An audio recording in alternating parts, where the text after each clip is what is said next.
Good evening, students. This is Dr. Anurag Singh, and I welcome you on board to the present session on our YouTube channel IAS Knowledge Mantra. और इस session में जैसा कि आप सभी देख रहे हैं, we are going to focus upon the Similipal Biosphere Reserve located in Odisha. So, as all of you know, students, that we have launched a mapping series, the Map Practice for UPSC series, in which we are focusing upon the Biosphere Reserves of India. Already 11 sessions हो चुके हैं इस series के. आज 12th session है. We are going to seeing one biosphere reserve in each of these sessions. In the previous session, we saw the Great Nicobar Biosphere Reserve. In this session, we are going to see the Similipal Biosphere Reserve located in Mayurbhanj district of Odisha. And हम आज देखेंगे इसमें the location, the vegetation, and the famous fauna in the belt. Also यहाँ के tribes के बारे में कुछ पढ़ेंगे हम लोग. ओवरऑल एक 360 degree approach over these topics. And let me tell you, biosphere reserves are very very important for UPSC prelims में. Every year 1 to 2 questions are asked every year invariably. Mandatory है ये, यहाँ से पूछा जाएगा सवाल, 1 से 2 सवाल पर ईयर. तो इसको रेडी करके जाना बहुत जरूरी है. And also in the other examinations, in the other competitive examination, specially in the state services, these questions are asked. So ready कर लीजिए इसको और चलिए शुरू करते हैं आज का सेशन. लेकिन उसके पहले अगर सब्सक्राइब नहीं किया है आपने तो please subscribe to our YouTube channel IAS knowledge Mantra. And इस सेशन के फ्री पीडीएफ के लिए आप आइए हमारे Telegram channel IAS toppers Mantra पे. And students, I am also Unacademy educator taking up daily live classes of current affairs upon the Unacademy YouTube platform. Let's crack UPSC CSE. I also take up the plus courses and special classes on the Unacademy. So you can follow me upon the best platform of online education, that is Unacademy. तो वहाँ भी आप follow कर सकते हैं मुझे. चलिए आज देखते हैं आज का सेशन. तो जैसा कि आप सभी को पता है स्टूडेंट्स, बायोस्फीयर रिजर्व्स एक प्रोटेक्टेड एरिया होता है. Protected area means focus is upon the ecosystem conservation. एक शॉर्ट रिकैप में दे दूं बायोस्फीयर रिजर्व्स के बारे में. इकोसिस्टम कंजर्वेशन पे पूरा फोकस होता है. And these are the biggest protected areas in fact. And one biosphere reserve has many national park and sanctuaries within its belt. तो एक ही बायोस्फीयर रिजर्व के अंदर बहुत सारे नेशनल पार्क और सैंक्चुरीज लोकेटेड होते हैं. And this is what makes them very big places of ecosystem conservation. The focus is upon holistic conservation. किसी एक स्पीसीज पे फोकस नहीं है, किसी एक प्लांट, किसी एक एनिमल पे फोकस नहीं है. फोकस होलिस्टिक है स्टूडेंट्स. होलिस्टिक का मतलब होता है पूरे फूड चेन पे, पूरे फूड वेब पे, पूरा साइकिलिंग, जो बायोजियोकेमिकल साइकिलिंग है यहाँ पे, उस पे फोकस है. इन शॉर्ट पूरा इकोसिस्टम कंजर्व करना है. और यही बायोस्फीयर रिजर्व्स डिमार्केट किए जाते हैं. They are geographical territories demarcated. Yes, they may be present in one district और in more than one district. There may be present in more than one states. Example Nilgiris का example देखिए. नीलगिरीज या Amarkantak biosphere reserve, ये एक से ज्यादा राज्यों में है. They are present in more than one states. And these biosphere reserves are declared by the this central government. Yes, union government of India. उसके बाद they are nominated by the Indian government. Bharat सरकार इसको nominate करती है. Where? In UNESCO.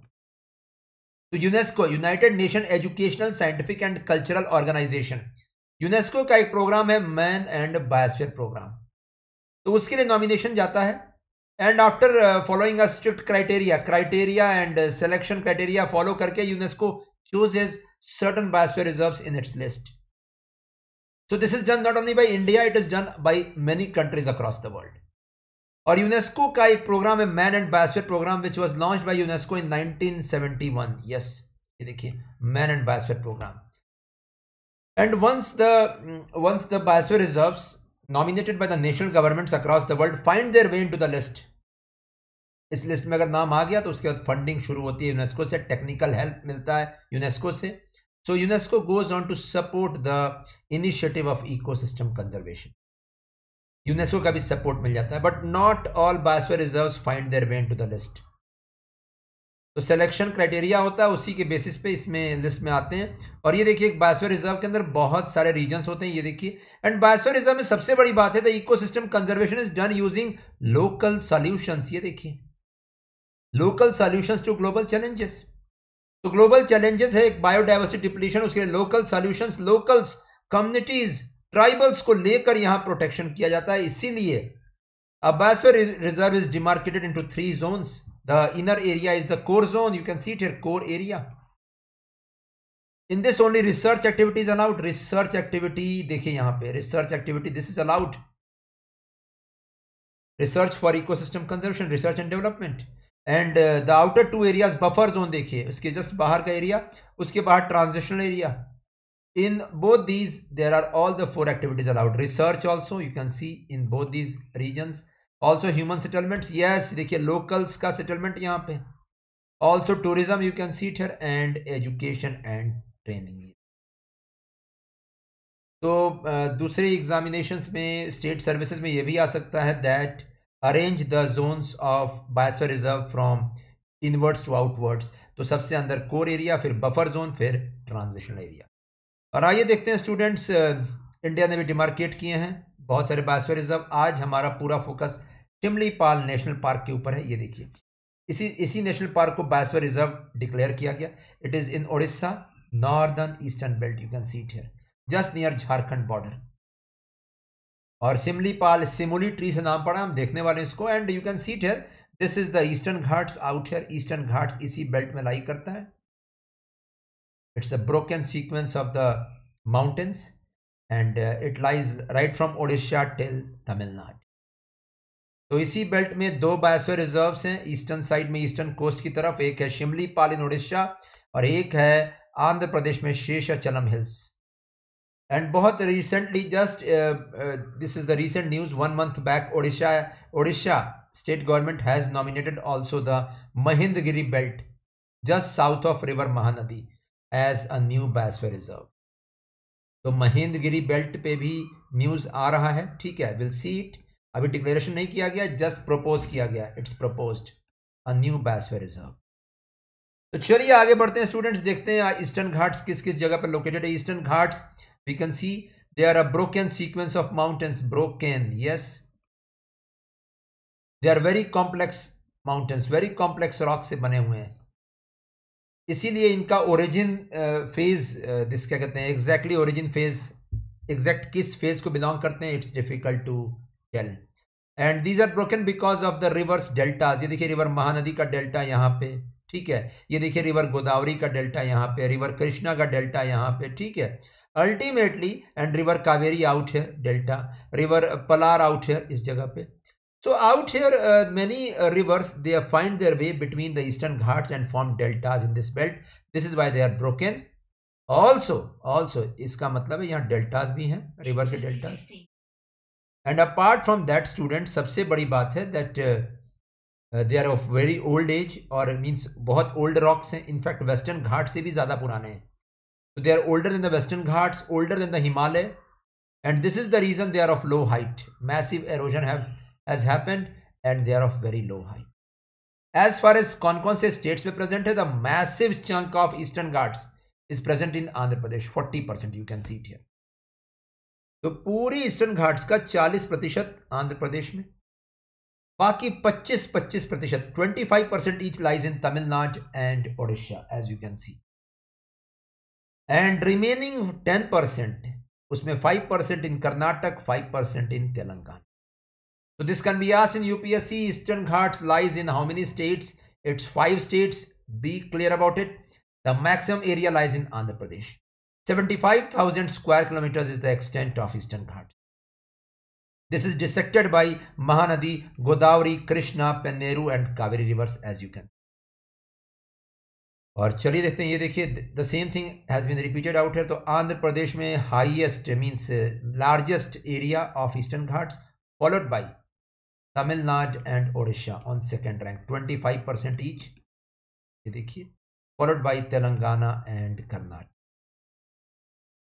तो आपका एक homework है, कमेंट बॉक्स में स्टूडेंट्स लिखना है वेस्टर्न घाट्स कितने स्टेट्स में लाई करते हैं और ईस्टर्न घाट्स कितने कमेंट बॉक्स में जरूर लिखिएगा, it will help you revise that point. ठीक है, तो देखते हैं Simlipal biosphere reserve. Simlipal biosphere reserve is located in the Mayurbhanj district of Indian state of Odisha in the northern belt, as you can see Simlipal. और यहां पे इनफैक्ट ये बहुत फेमस रिजर्व है, ये टाइगर रिजर्व भी है और ये एलिफेंट्स के लिए बहुत फेमस है, एलिफेंट रिजर्व भी है ये। तो elephant reserve, it's very famous for elephant corridor in this belt. और इस जगह पे अगर देखा जाए तो highest peak in this belt is the Meghasani या टुंकी बुरु पीक इज द हाईएस्ट। ये देखिए लगभग 1165 meters above the sea level. तो टुंकी बुरु या Meghasani is the highest peak of the whole of Similipal biosphere reserve. इसे याद करना जरूरी है, the facts can come in exam. And not only this, ये सिमलीपाल इनफैक्ट नाम क्यों पड़ा है ध्यान दीजिएगा। Similipal has been named because of the famous, ये देखिए, यस, सिल्क कॉटन ट्री। ये देखिए सिल्क कॉटन ट्री नाम है इसका। सिमुल ट्री का बहुत एक्सेसिव प्रेजेंस इस बेल्ट में। You can see Simlipal biosphere reserve is a tiger reserve, a national park as well as a elephant reserve, and it lies on the eastern end of the Eastern Ghats. यानी Eastern Ghats में दो biosphere reserve, एक सिमलीपाल इन ओडिशा और एक Seshachalam hills in Andhra Pradesh. Very important. और मैं बता रहा हूं इसके बाहर आपको कुछ देखना नहीं पड़ेगा, whatever information I am giving it's more than sufficient. और ये देखिए सिमलीपाल का ये silk cotton tree, you can see it here, this is the simuli tree, बहुत कॉमन है इस बेल्ट में। ठीक है, इसको सिल्क कॉटन ट्री भी कहते हैं, मालाबार सिल्क कॉटन ट्री भी कहते हैं, कॉटन ट्री भी कहते हैं। ये एक डिसीडियस ट्री है, वेरी वेरी इंपॉर्टेंट। डिसीडियस का मतलब होता है it leaves once in a year. तो पतझड़ इस पेड़ में होता है, इसका साफ मतलब है दिस सिमलीपाल बायोस्फीयर रिजर्व, जहां पे सिमुली ट्री बहुत कॉमन है, it has a presence of deciduous vegetation. और इस क्या कहते हैं इसका, आफ्टर मींस द सीड के बाद, सीड एंड जो फ्रूट फॉर्मेशन होता है उसके बाद the seed resembles to some extent the cotton, इसीलिए इसका नाम पड़ा है सिल्क कॉटन ट्री। तो बहुत इंपॉर्टेंट मैं बता दूं यहाँ पे, सिल्क कॉटन ट्री एक फ्लैगशिप स्पीसीज है सिमलीपाल का। ठीक है, जैसा आपने पढ़ा। और हम लोग इसके बाद जो देखेंगे बायोस्फीयर रिजर्व शेषाचलम, वहां पे रेड सैंडर्स ट्री है, लाल चंदन, red sandalwood, very important. So vegetation is very very important in biosphere reserves. और ये देखिए स्टूडेंट्स, इसके अलावा this sal tree is also very common है। Sal tree is very common. तो ये एक हार्डवुड ट्री है, as all of us know. And sal tree जो है इट्स ऑल्सो एवरग्रीन। इसके बहुत सारे वैरायटीज हैं, कुछ वैरायटीज एवरग्रीन हैं, कुछ डिसीडियस हैं। तो यहां साल ट्री का डिसीडियस वैरायटी पाया जाता है। So this belt is very famous for साल ट्री, ऑल्सो फॉर सिमुली ट्री। इसे याद कर लीजिएगा, ये टाइगर रिजर्व भी है, एलिफेंट रिजर्व भी है एंड नेशनल पार्क भी है। So let's proceed towards the fauna in this belt, very important. Yes, one more thing out here, यहाँ का ड्रेनेज बहुत इंपॉर्टेंट है। यहाँ पे बहुत प्रोमिनेंट रिवर्स हैं, Budha Balang river, Kharkai river and Palpala Bandhan river. ये देखिए, इसमें बुद्ध बलंग रिवर बहुत फेमस है, नोट कीजिएगा। Budha Balang river is very very famous because on this river is one of the highest waterfall of India, the Barehipani waterfall। ये देखिए, ये बड़ेहा पानी waterfall बुद्ध बलंग नदी पे है, 19th हाईएस्ट waterfall है इंडिया का। 19th इज वेरी मीन्स क्या कहते हैं, पीछे का रैंक है, फिर भी one of the highest waterfalls कहा जाता है इसे। ठीक है, एंड अलॉन्ग विद दैट एक सेकेंड वाटरफॉल है जोरांदा waterfalls। So this can come that which biosphere reserve is having Badeha Pani and Joranda waterfalls? It's only this Similipal. ये देख, Badeha Pani is present on Buddha Balang, Joranda waterfalls also. और जैसा मैंने बताया खरकई नदी भी है यहाँ पे, खरकई नदी हम देखेंगे अभी, don't worry. And sal tree that is Shorea robusta is very common in this belt. Shorea robusta it's scientific name, ठीक है। तो और देखिए यहाँ पे इसके अलावा this has a sizable proportion this biosphere reserve. Moving over to the fauna, ठीक है। ये देखिए खरकई रिवर के बारे में। Kharkai river is the river in eastern India. अभी हम लोगों ने देखा यहाँ पे, ये देखिए खरकई नदी। Kharkai river is a part of Mayurbhanj. It flows northwards and joins सुवर्ण रेखा रिवर। सुवर्ण रेखा रिवर इन नियर जमशेदपुर, ये ज्वाइन करती है खरकई नदी। तो Kharkai river flows through the Simlipal Biosphere Reserve, is a tributary of Suvarnrekha River. Very very important point. Suvarnarekha अब भी आप लोग मार्क कीजिए अपने मैप में, very important. Suvarnarekha river rises from Jharkhand, Ranchi plateau, ये देखिए Jharkhand. This is the drainage area of Suvarnarekha and it drains into Bay of Bengal after flowing for a distance of 395 kilometers. Ganga river और महानदी रिवर के बीच में ये फॉल करती है नदी, बे ऑफ बंगाल में। बहुत इंपॉर्टेंट नदी, ठीक है, वेरी इंपॉर्टेंट रिवर। एंड इसकी एक ट्रिब्यूटरी है Kharkai river from Odisha, very very important. ये देखिए Kharkai river is flowing out है, can see it. Adityapur near Jamshedpur में जाकर कंबाइन कर।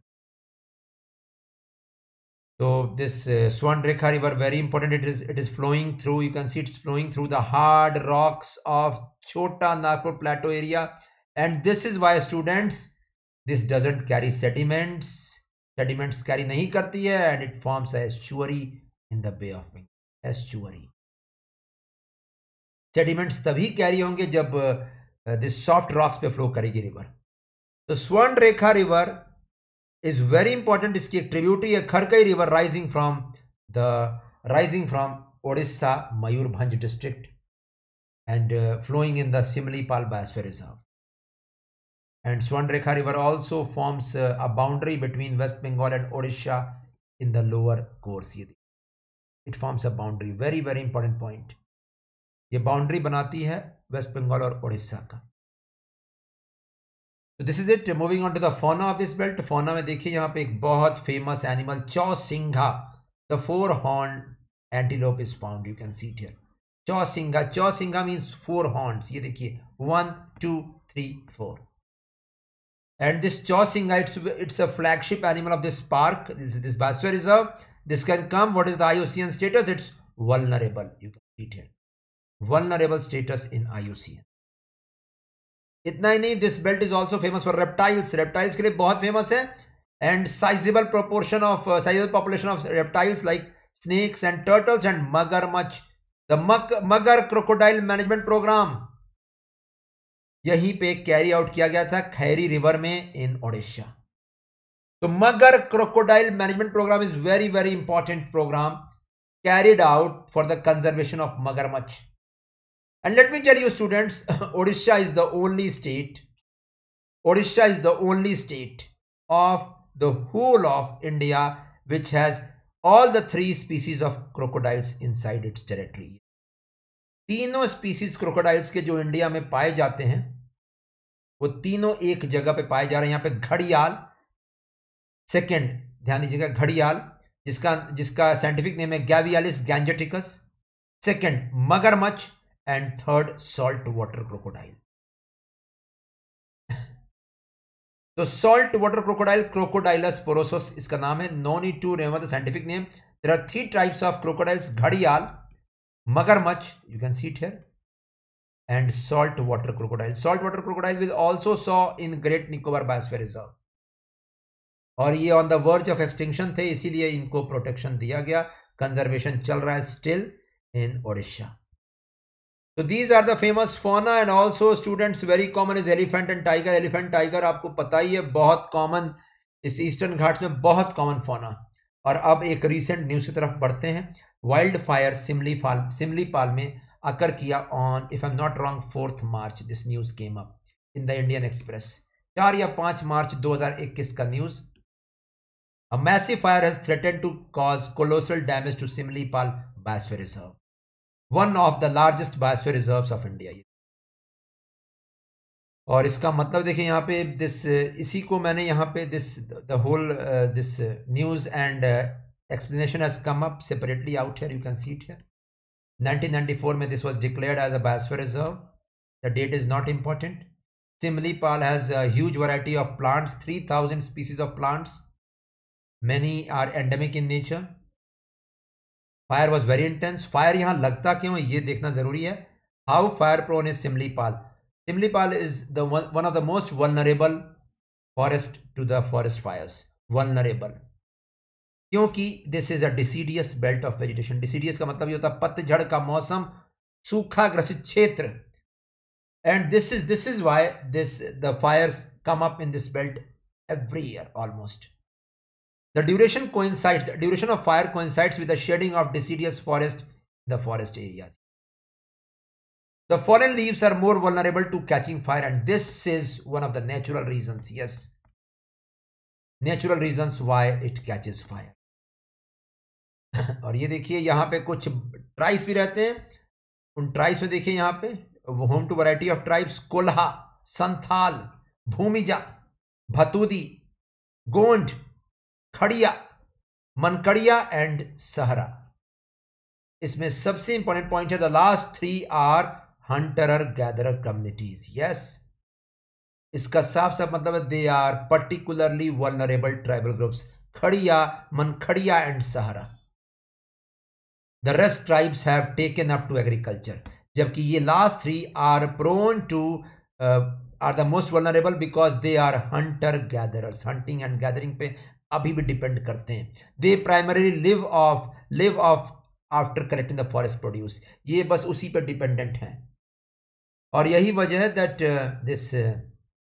this belt of Simlipal also has sacred groves. Sacred groves means untouched virgin forest are present inside Simlipal. Courtesy these vulnerable tribal groups. They have kept the vegetation and the biodiversity intact in these forest areas. So this is it about the Simlipal Biosphere Reserve. इसमें tribes का नाम खड़िया, Mankirdia and सहरा जरूर याद रखिएगा. particularly vulnerable tribal groups हैं. Odisha is famous for this. particularly vulnerable tribal groups. इसे याद रखिएगा. So this was it about Simlipal Reserve. I hope ये डिस्कशन फॉर्मेट में मैंने ये पूरा लिया है सेशन. फौना में चौसिंघा जरूर देखिएगा, सिमुली ट्री फ्लोरा में जरूर देखिएगा, and the salt tree and Kharkai river is very important tributary of Swarnarekha river. Swarnarekha I taught the drainage today. Very important drainage of Swarnarekha river. ये देखिए. And this was it. Next session will be shifting towards the Seshachalam Biosphere Reserve in Andhra Pradesh. वहाँ हम देखेंगे.